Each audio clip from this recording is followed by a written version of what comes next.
And I also think trust is a huge key. If you trusted this person to be in a relationship or a marriage with this person, and if you brought them into a business, either way, you got to trust them.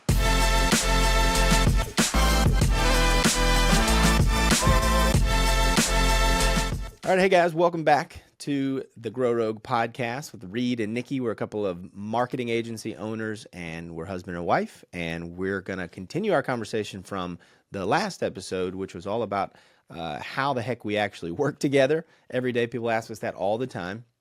So we're going to go over some of the common questions that people do ask, specifically about how we do that and how we're growing our business and how we're making it all work in our lives at the same time. So question 1 is the evolution of our partnership. So this is personally and in the business, and how has it changed over time? So Reade? Well, yeah, I mean, this is I think an important concept that that every couple that's going to work together, that's going to own a business together, is going to have to navigate, right? Which is, so and so started the business, and the other person came along later, such as in our case, or we both started it together. So then we need to establish, the roles that that each person plays, because it's not super clear. I think it was a little bit easier for us because I had worked in the business for like 5 years before you came on in a full-time capacity, right? I mean, you can talk about your experience there coming in, but I know from my perspective, I did everything on my own, right? For the first 5 years, you were with the kids at home and you were helping with the finance stuff come tax season, and then a couple times a month. But it was me trying to figure everything out completely, on my own. And then when you showed up, I was so excited, but had no idea, like, how do I now not just delegate, because I did have some experience there, but like, how do I share in these responsibilities, and how do we manage this business as a team rather than just as me and then you, or me versus you, or anything like that. So I think that was a big part of the first bit of challenges that we had to overcome. Would it make sense for me to just kind of, turn this question back on you? Because I think you have a really interesting perspective on this as well. Yeah, so the evolution of our partnership, I would say over the last 6 years, has been tremendous. So when I first came in about 6 years ago, as Reade stated earlier, he had already owned this business and ran it for about 6 years prior to me even coming in. So he had ops, sales, finance, all of it on him. So when I came in, the initial vision was to shadow him and say, okay, well, I can learn that skill, or I can take that off your plate. That was harder said than done, I'll admit. And we used to be in the same office. Obviously, we're in different offices now. But I would say over the years, we have kind of placed ourselves in where I think we are best at, right? And it took probably 3 years to understand where I was going to actually fit in, because it was harder said than done to just walk in and say, okay, well, I'll just take systems and processes off your hand because I feel like I'm pretty organized. Well, I didn't fully understand how the business was running at that point. I didn't understand sales propositions. I didn't understand any of these things. So it took me 2 to 3 years to understand the process of which Reade was selling, to then say, okay, this is how I can help. So I think today, we're in a much better position to say, wow, like, we do our own things. Now, obviously, they come together. We always talk about a 3-legged stool, and how each entity comes together as a whole. But I would say the evolution of it has come, it's a drastically different business than it was 6 years ago.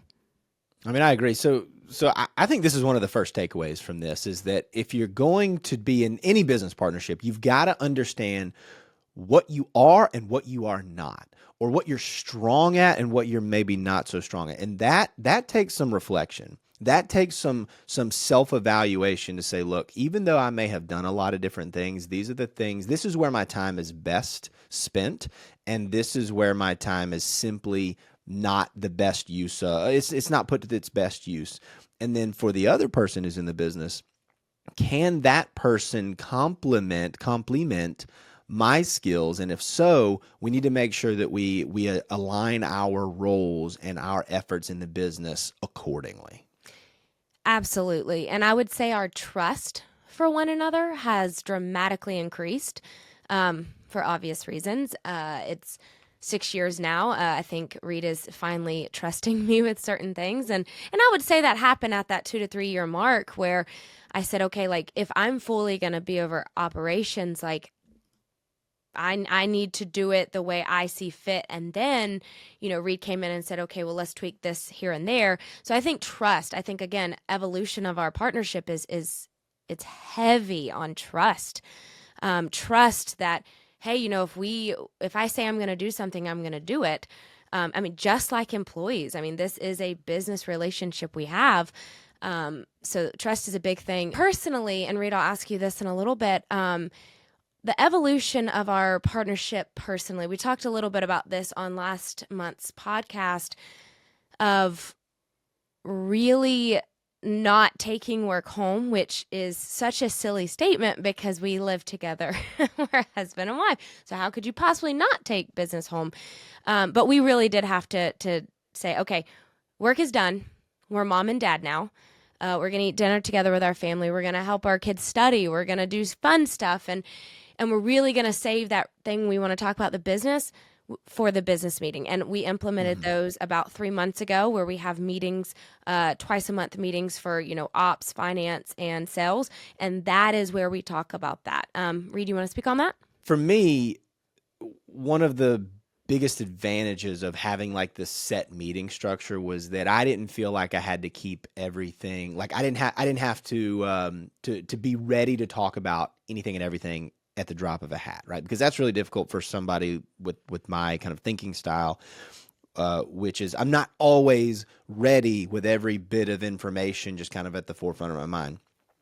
I think you even asked me a question about like dinner the other night, and you noticed something that somebody did, and I kind of panicked to myself silently. You probably didn't even realize this.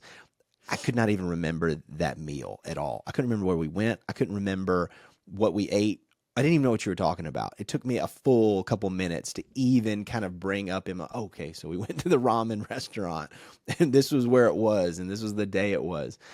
So when we have just these off the cuff discussions about work on a Saturday, I was like, I don't even know what you're talking about. So having those set meetings, and it feels really kind of overly formal in a way that I think people might feel uncomfortable with at first, but it allowed me to say, okay, now that this meeting is coming up on like Tuesday, I need to be prepared for that, which means I need to brush up on these particular details. And I think, and I'll ask you the question in a second, but I feel like from your perspective, there's a little bit less anxious feeling because you know that you're going to be able to talk about all the things you want to at that meeting. You've got your agenda, you've got your notes ready, and you can sort of trust. I say sort of trust. We're getting better at this. Hopefully I'm getting better at this. But you can trust that I'm going to be present and I'm going to be ready to discuss all those things you want. So if I can turn that question around and just ask you, Nick, how has our meeting structure, our formal meeting structure, helped you to adapt your style to mine and to adapt my style to yours? So this actually, I don't know if you read ahead in our notes, but this is actually number 2 question that we get a lot. How do we do work-life integration? So that was one of our biggest issues of work life is how do we not talk about our children during work, considering it's a really big topic as soon as we shut our computers down. So to answer your question, it is those meetings, and I am highly, I don't like to have meetings just to have meetings. I want to make that very clear because I know if you looked at our schedule and our calendar, it looks like, wow, they just beat meetings to death. That's not true. We have meetings that are very specific and very tailored to those problems. Like we don't just, and we spoke on EOS last month, Entrepreneurial Operating System. We spoke on that last month, and the integrator visionary, and they do, an issues meeting, and we're not there yet in the business, and that's okay. So we took these things and we said, how can we integrate them into our business? And so what we've decided works best, because running a small business, I'm assuming a lot of people feel the same way, but everything's an issue. Everything constantly is issues of how we can improve, because we don't have this billion-dollar company that we just have everything in order. We just don't. So instead of just saying, well, Reade, here's the list of issues, and they range from finance to sales, it's like, wait a minute, that's a lot to cover. So what we've done is those 3 meetings, those ops, those sales, and the marketing, the content marketing, we have issues within those meetings. So if there's a sales issue, it goes on the sales agenda. So we're in that mindset of talking about sales and the issues. So to me, that is how we have moved away from, quite frankly, arguing in the middle of the day about things that don't have to do with business, or when we're having dinner with our kids, we're talking about business. And to me, we really improved our lifestyle overall when we really said, okay, during 9 to 5, we're going to try to work. And look, we are entrepreneurs. We don't want to confine ourselves 100%, but our kids go to school from 8 to 3. So we have that time to work. So that's what's helped me. You bring up something that's really, really important. I'm going to have a little bit of a soapbox moment. So we have those 3 meeting types for a reason. Now, those are our, a couple times a month meetings. We have our daily stand-up meeting, which we talked a lot about on the last podcast episode. So go check that out if you want to know how to implement something like that in your own business. But Nikki talked about 3 different meetings that we do. And the reason we chose these, it's operations, finance, and it's sales.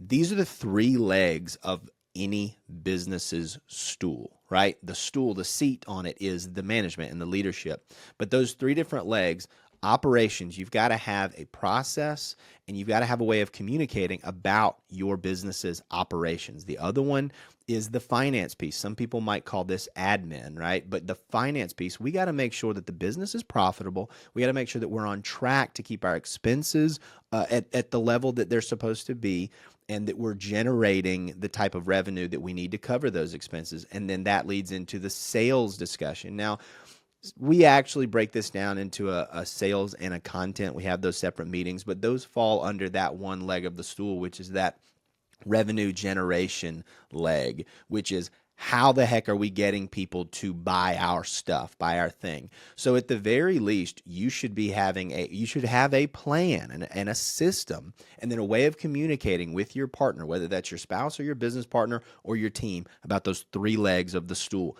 That is the seat. That's the management, and that's the leadership piece. So I just wanted to overall, talk about that. You really got me revved up about that. So. No, so you would say that overall it really has helped our stress, because especially, again, being an entrepreneur, no one's telling you like, show up at this meeting and be prepared with these notes. Yeah. We had to tell ourselves to, one, schedule the meeting, prepare the notes, find the issues. We had to do it all. And so it's really helped me. And we read so many business books, and they all say the same thing. And it's not letting your calendar control you. It's a guide. So we've talked about blocks. We do blocks. We start on Monday. We do blocks for the week. But they're flexible. They're movable. So are these meetings, right? I have a lunch meeting today, and our finance meeting is today. I'm moving it up because we can. And we're not going to be sticklers of like, oh my goodness, it has to be at that time. The question is, did we do the finance meeting today or not? Right. That is the question, not about what time. So that has really been the game changer for me. So going into the next question is, we're talking about a lot of growth. How do we support one another's growth, right? Mm-hmm. How do we see it and say, wow, like we kind of pause, and say, wow, okay, 3 years ago or last year, we seem to be arguing a lot about these things. Like, how do we support each other's growth? Well, Nikki, first of all, we've never argued about anything. I don't know what you're talking about. Yeah. If you go back to the earlier part of the discussion, and I know this is a theme that's come up in past episodes, but when you talk about the roles that each person plays in the business, if you establish that, you'll start to appreciate one another, not just them as an individual. I appreciate Nikki as a wife and as a mother and as a person, but specifically her role in the business. And so my desire then to support her growth and her evolution as a business person, it has grown because selfishly, I see what benefit that brings to the enterprise itself, right? It also allows me to do more of what I want to do. So then we find ourselves in a really positive, perpetuating cycle of I see the value that she's increasingly bringing to the business. So I want to support that in whatever way that I can, whether that's helping her to find, the appropriate resources, connecting her with the right people to learn from, doing my part in staying out of her way better, because that then helps me to actually do the things that I do well, which raises her level of appreciation for me, which makes her want to support me doing more of what I'm good at, and so on and so forth. So that's when you get into a really, really exciting growth trajectory, not just in the business in terms of revenue, but as a partnership. Yeah, so I'm going to piggyback off you a little bit, and I like the phrase "see the good." Right? We spend so much time saying like what needs to be improved. Our eyes are constantly like, how can we be more profitable? How can we sell more things? How can we be better at this? And so sometimes just sitting back and saying, I see you, and I've seen your growth. I see that, like, hey, and I'll share a personal story. Like we discussed this in the last podcast of me making all the operations and me making all the spreadsheets. Well, having Reade like partake in that and like do what I've asked him to do, it was better than any Christmas gift, anniversary gift. I'm serious. Like, just your support for saying like, hey, this is good, or hey, it needs some work or whatever, but just doing it and saying like, hey, yeah, I support you. I can get behind you on this because I see your vision. I see where you're taking this in an operations. And guess what? I don't have to be in it. It meant so much to me. So, yeah, I would just say, see the good in the other people. And instead of always saying like, well, I wish you would do this. I need you to do this better. It's like, hey, I see that you're trying. And I actually see, once I took operations off Reade, sales skyrocketed because it's like he was actually focusing on the things that he wanted to and what he's good at. Not to say he's not good at operations, but I mean, you can't do all of them perfect. So me taking things off his plate, I really got to see like, oh, wow. Like he was really, really passionate about that and really good. And he does our writing for our newsletters and things like that. And so I want to take the things that he's not super excited about so he can do the things that he's really excited about. Well, okay, so this is making me want to have another little bit of a soapbox moment. So bear with me, guys. I want to talk for a second. Nikki is expressing some things, and I have expressed some things that we have learned. No one told us how to do this. Now we're hoping that by us talking about this, and you may hear this and say, well, I'm going to go apply that lesson, and you'll get to skip a couple of the painful experiences that we had. But I'm going to call this like the minimum viable business. So we've talked about this in previous podcasts, the concept of a minimum viable product, which is big in the tech space, which is we're going to put out a workable product that we can then test and improve as we iterate. And then we've translated that into a minimum viable funnel, right? Where we talk about marketing. We're going to put out content. We're going to consistently do that. We're going to learn and we're going to improve as we iterate. Well, I want you to think about a minimum viable business, which is we have the business. It's going to sell some stuff. We're going to operate that business and we're going to manage it as well as we can. And then we're going to make some improvements in all those different areas each and every week, each and every month. And then you'll find yourself in a place, months, maybe even years. For us, it's been years, and that's okay, where you look up and you realize like, wow, we've made about 1,000 tiny improvements. And the result of those tiny improvements is a dramatically healthier, stronger business and partnership. And so that's my encouragement to you guys listening. Don't feel like you've got to have this out of the box perfect system. The only way to go through that process of testing and learning, the corollary of learning good things to do more of, is that you notice some bad things that you should do less of. And that's okay. You've got to see that as a part of the growth process. So that's my encouragement to anybody who's thinking, we haven't quite figured it all out yet. Just kind of keep pushing, keep improving one little bit at a time. Okay, yeah, Reade, I love that. To whoever's listening, we do not have it all figured out. And we have thought that a lot of times. And come to find out, we don't have it all figured out. However, what I will say is the trajectory, it's going up. And so we look very different than we did even last year. But the things we thought we figured out, we're like, oh, those still need some work, right? But we are moving in the right direction. And I think that is the most important thing about growth. Let's share some stories, some behind the scenes, right? A lot of people, I think, well, if I may first, maybe let's share a little bit of our insecurities, right? Let's be put on the spot a little bit. Well, I'll start. So my biggest insecurity, and with dealing with working with my spouse, my biggest insecurity was nobody takes me seriously. I'm just his wife. Like, if I wasn't his wife, I wouldn't be doing these things. I'm free labor. So that was a lot of ugly self-talk I was feeding my brain at the beginning. And even, it happens sometimes. It slips through the cracks, right? I feel like I have, in the growth aspect of it, a few years ago, I finally made that transition to say, like, I'm going to prove myself, right? But I didn't want to prove myself just to say I proved myself and run the business into the ground, right? I don't want to do that. But I did. I struggled with a lot of those insecurities of just saying, like, the outside world was going to look at me and say, well, Reade just, it's his wife, and like, oh, you got to throw her a bone, things like that. And it's taken me a very long time to kind of get over that. And I think it was literally yesterday. We had a business lunch and I left it and I said, wow, like, I don't even know when this really happened, but I don't feel as if I leave a meeting and people are wondering, why'd you bring your wife? So that was a really big transition for me. And sure, maybe it was all in my head, right? But insecurities feel real.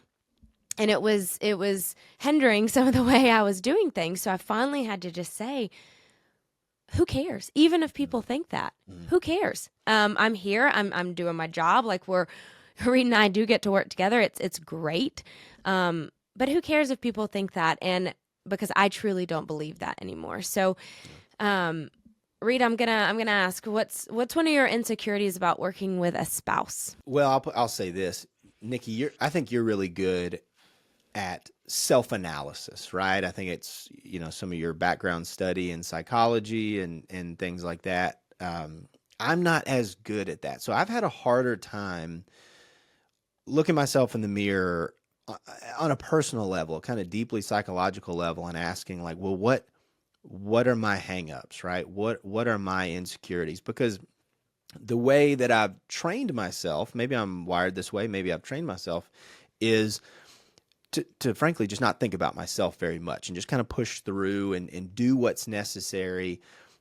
And I think therein lies my biggest challenge, which is I felt a little insecure of people seeing behind the mask, right? And I think this would be called imposter syndrome, right? Which is you feel like you're a fraud. You feel like if people only knew how you were just, if people only knew that I was just making stuff up as I went along, or that I was just figuring it out at the last second, I'm kind of a just-in-time learner, then they would call me out. And then with you being in the business, it was like, oh my goodness, the person that I want to impress the most is seeing the behind the scenes now. You weren't just at home while I was at work. You're right there, and you can see that I don't actually know what I'm talking about all the time, right? I try to put on a confident, competent face in front of clients and the team and stuff like that, but You were there to see when I was really unsure of myself, and that was super difficult for me. And it's still something I'm learning to relax a little bit on because I can trust you, right? But it's still, every man, and I know we're talking a little bit, this is probably sounding a little bit more personal than business, but every man wants to be their wife's knight in shining armor, right? It's a deeply it's a deeply built-in thing. And so I think that was something that I struggled to overcome. Not that I don't feel like the knight in shining armor or that you don't see me that way, but that if you saw that there was some cuts and bruises under the armor, you wouldn't think any less of me. And so that was a big thing for me to overcome and something that we're still working on. And so you've been great about, being encouraging to me and lifting me up so that I don't feel like I have to put on a mask for you, but that you can actually help me to be a better version of that, if that makes sense. Yeah, that's a really good one. It is. It's tough. It's tough to. Well, I'll say that's the evolution of our partnership. Like we started off, and I'm right there with you. Like I do care about my reputation, and another story is that like I was so afraid, right? Because when I first joined the business, we didn't lose a client for the first 2 years. Like it was such a hot streak, and the longer the months went on, I was like, okay, it's gonna happen. It's gonna happen. And I psyched myself up so much of like, I'm a failure if we lose a client. This is horrible. And I've spoken about this on other podcasts. And then it happened. Mm-hmm. And that day it sucked. And it was, okay, this is how we can improve. But like, I was so baffled by the fact that like, oh, okay, this is not that big of a deal.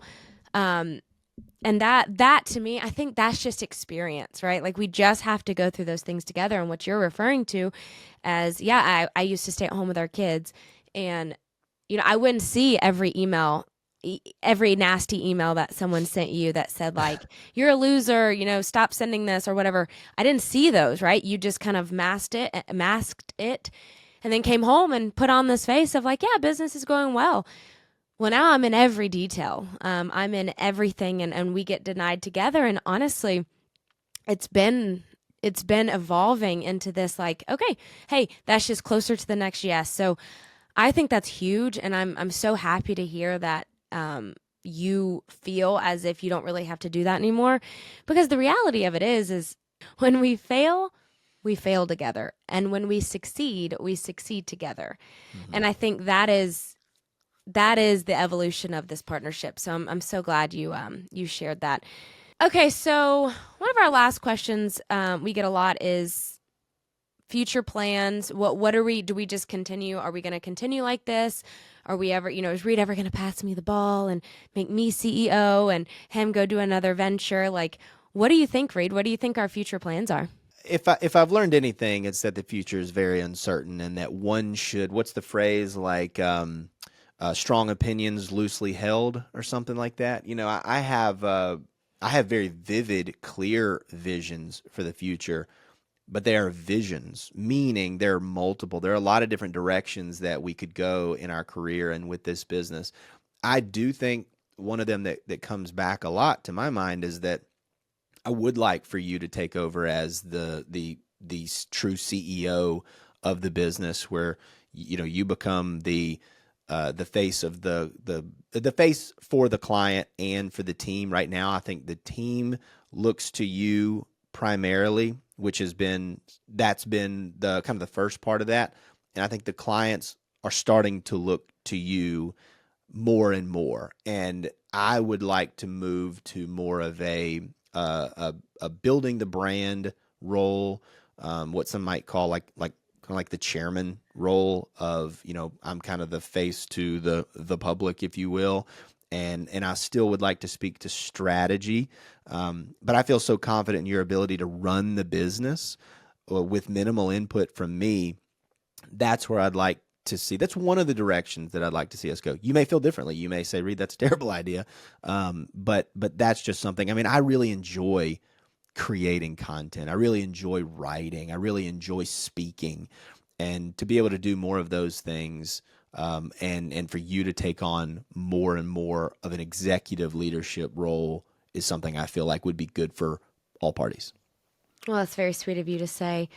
Um, and that is something in the future we have talked about. But as a short term, and again, another thing about being an entrepreneur and being a small business, we play with roles a lot. So there was even one point where Reade tried to get out of the business, and we tried to hire, an account manager. And that's really difficult, right? Because we weren't ready for it right now, or then. And so I think the future, it really is just filling in the gaps of where is needed at that moment. And I think that is where I've had to, well, Reade too, raise yourself to the challenge and do it. And that, for me, the future plans of that is, we don't know what tomorrow holds, but actually we have Q4 planning in about 20 days. I'll be ready. Yeah, and it's talking about vision, because what I like to tell myself is, when the business succeeds, we succeed, like in our personal life. And we've also learned really good lessons on that at one point, we had like 15 clients working 90 hours a week. And we kind of looked at each other saying, like, this isn't necessarily worth it, right? It just, you got to decide, like, do you want to work-life balance? Do you want to just make all the money? Like, there's certain things, because sometimes it's not all, most times it's not all sunshine and rainbows. And just because you have we had so many clients, and we had so many coming in, and it was, so much work, but we were so burnt out. And there was no other growth. We'd kind of reached the ceiling. And we thought, oh goodness, like, well, we can't do this, and we're still not even that profitable. So there were so many things we had to learn from it. And I think the future holds of just again, like I said, trying it out, trying different roles out, seeing where it goes. Yeah, it's about learning how to take things as a marathon and not a Yeah. sprint. You could look at a marathon runner and a sprinter running side by side, and you would think, wow, that sprinter's going to kick this guy's butt. But that can't be sustained for 26 miles. And business is a marathon. Even if this business that we are currently in, even if Rogue Pine, if we sell it, if we shut it down one day, our business, right, the Reade and Nikki enterprise will continue. It will go on, right, until we decide to retire, which will be sometime between 95 and 110 years old, right? So that is a marathon. So being able to build a sustainable pace where there's growth, but where there is some life that can be lived. Because look, if you're tuning in for the first time, Nikki and I have two kids who, one of them is in, or both of them are playing sports. One of them's playing football right now, which is like a part-time job, just having them there. And of course, we want to be able to experience all the joys of having young kids. And that means not being chained to a desk for like 12, 14 hours a day. We just can't do that. So we're not really in that like hustle till you die phase of life right now. We sure as heck put in some hours and put in some hard work, but we have a little bit higher ideals right now in terms of how we spend our time. So that's been really important to us. Yeah, I really like that. And not to say we don't hustle, because we definitely hustle. Yeah. And one more thing about the vision, I really like this. We've kind of unlocked this extra level, this bonus, if you will, because we finally figured out, both of our strengths, right? It's taken us a while, but like where we really truly fit in. So let's just say in the short-term future, I become CEO and run Rogue Pine, Reade goes off and does something else, because Reade is really, really great at building businesses. He's had several, and I think what would be really cool is if, I take over Rogue Pine, Reade goes and builds another business, and then I come to that one as well. And then I come in when he's ready for ops, that kind of stuff, and then we just bounce. And I think that's where we really find, or where we have really found our strong suits. So as we wrap this up, we also get the question a lot of advice. What advice do we have for married couples or boyfriend and girlfriend, partners in a partner business? And so one of my biggest recommendations is communication. And I don't mean that as make sure you talk a lot, because Reade and I talk a lot. We talk a lot, but it was also the key leader to our frustration. We talked a lot about the wrong stuff. And I finally feel like we figured out what to talk about, and it fits in like a groove. And so I think communication is key. If you're not in the mood to talk at dinner about business, state that and say like, hey, but let's talk about it at this specific time, because that way that person's not getting shut down, but you're saying, I just need a second. I don't want to talk about it now. So I think communication is key. And I also think trust is a huge key. If you trusted this person to be in a relationship or a marriage with this person, and if you brought them into a business, either way, you got to trust them or get them out. If I would say that to any employee, if you don't trust an employee or contractor, get them out. Like, you wouldn't do that. So trust and communication for me. Those are fantastic. Here are my 3 quick rules for working with your spouse. I say number 1, structured communication. This is what we're going to talk about. This is when we're going to talk about it. Keeps you from talking about it at all the other times. The other one is understand your role. What are you good at? What's the other person good at? And what are you each not so good at? Make sure you can complement one another. The third one, get separate workspaces. I'm sorry, but you're going to give me credit on that. Whose idea was that? I took it a little bit personally when See? Nikki said that she didn't want to work in the same office with me anymore. I thought, well, I like being around you. You must not like being around me. Well, then we said, fine, we'll give it a shot. We got rid of our exercise equipment in the downstairs guest bedroom, which was collecting dust anyway. And I took over this space. We set up the studio in here. Nikki's got the bonus room upstairs. And what do you know? I don't notice some of the things that she does while she's working that maybe create some conflict, and vice versa. And so since we've established kind of our own separate workspaces, the day has gone by a good bit more smoothly. It just gives you a chance to have a safe environment. Sometimes I like to read the emails out loud before I send them, right? And I don't want to bother him. And we just had our AirPods in, and to me that was a huge game changer early on that we did. That I almost felt like a tech company that was just like, I mean, the fastest you get it done with your AirPods in, like it was just quick. Like nothing was structured. It was just do it as quickly as we can. Yeah. Well, we took a good amount of our budget and we put it to our offices. I have pictures hanging and motivational quotes and all this stuff that I like to, like, I come in this room and I feel very at peace, and it makes me work harder. It does. And I would say that for anybody, like, whether you work with your spouse or not, just make sure your office, your work environment is one that you love to go to every day, because you have to go there. Yeah. Yeah. There's something to be said for that. I mean, your office is very pink, and there's a lot of,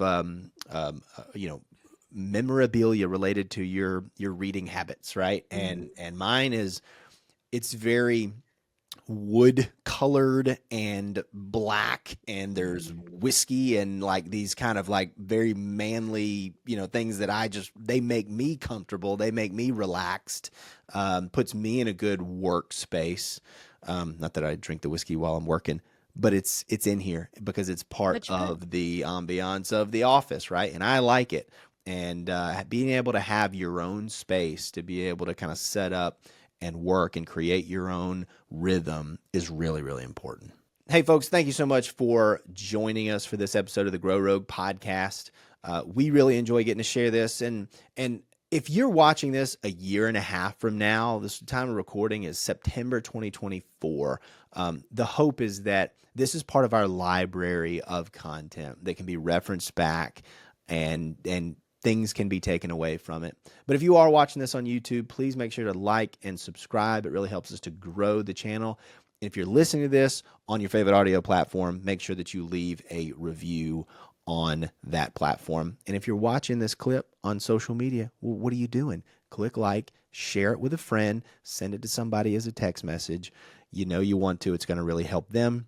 And you're going to feel good about yourself for giving them a nice little help on a random Tuesday or whatever day it happens to be. But thank you so much for joining us, and we'll see you on the next one.